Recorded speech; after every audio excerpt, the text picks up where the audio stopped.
ঈদুল আজহার জন্য 2 লাখের বেশি গবাদি পশু প্রস্তুত করেছেন কুষ্টিয়ার খামারিরা।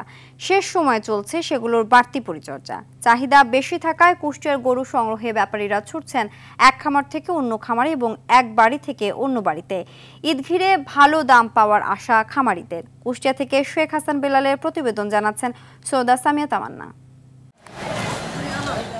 কুষ্টিয়া সদর উপজেলার সোনাইডাঙ্গা গ্রামের খামারি তাসের বিশ্বাসের গরু বুরুকে নিয়ে আলোচনা এলাকার মানুষের মুখে মুখে। ভালো দাম পাওয়ার আশায় তাসের ও তার স্ত্রী গত 1 বছর ধরে পরম যত্নে গরুটিকে লালন পালন করেছেন। সুঠামদেহের গরুকে লালন পালন করা হয়েছে দেশীয় পদ্ধতিতে। খাবারের পেছনে প্রতিদিন ব্যয় হচ্ছে কম করে 500 টাকা। কুরবানির হাটে 7 লাখ টাকায় গরুটি বিক্রির আশা করছেন তাসের। খুব যত্ন, মানে ফল তো ধরেন একটু কোলের মধ্যে না সই, রাত্রি ঘুম পাড়িনি। বুড়োর পিছনে প্রচুর খরচ। বুড়োর আমরা আজত যত্ন ছেলেফেলের মতন আজত যত্ন করি। তাসেরের 3 ভাই কোরবানির হাটে বিক্রির জন্য 15টি গরু প্রস্তুত করেছেন। 3টি এবার আগের পাশে এবার ভালো আদর যত্ন, মানে ছেলেফেলে চাইতো মানুষ ওর ভালো করতে হয়। সারা দেশে কুষ্টিয়ার গরুর চাহিদা বেশি থাকায় ব্যাপারীরা এখন জেলার এক খামার থেকে অন্য খামারে এবং এক বাড়ি থেকে অন্য বাড়িতে ছুটে যাচ্ছেন। এরা খামার হিসাবে না, এরা পারিবারিকভাবে পরিশ্রম করে গরু পালে। এর জন্য এই কুষ্টিয়ার গরুতে লাভ হয় এদের।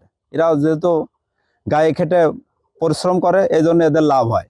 আর কুষ্টিয়ার গরুগুলো দেখা যাচ্ছে, আমরা যদি ধরি একটা গরু আনুমানিক 5-6 মন হবে, কিন্তু দেখা যাচ্ছে ওই গরুগুলো গোশের হিসাবে দেখা যাচ্ছে ওই গরুগুলো আধা মন থেকে 1 মন বেশি হয়।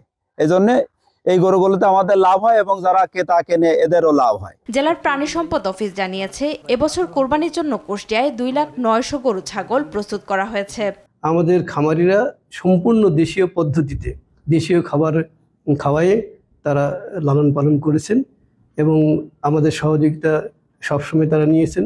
এবং আমাদের যারা কুরবানি দেবেন তারা নিঃসন্দেহে এই গরুগুলো ক্রয় করে কুরবানি দিতে পারবেন ইনশাআল্লাহ। গোখাদ্যের দাম কমানো গেলে খামারিরা শুধু লাভবানই হবেন না, নতুন নতুন খামারি তৈরির মাধ্যমে দেশের কর্মসংস্থান তৈরি হবে বলে জানান জেলা প্রাণী সম্পদ কর্মকর্তা ডাক্তার আল মামুন হোসেন মণ্ডল। সৈয়দা সামিয়া তামান্না, RTV।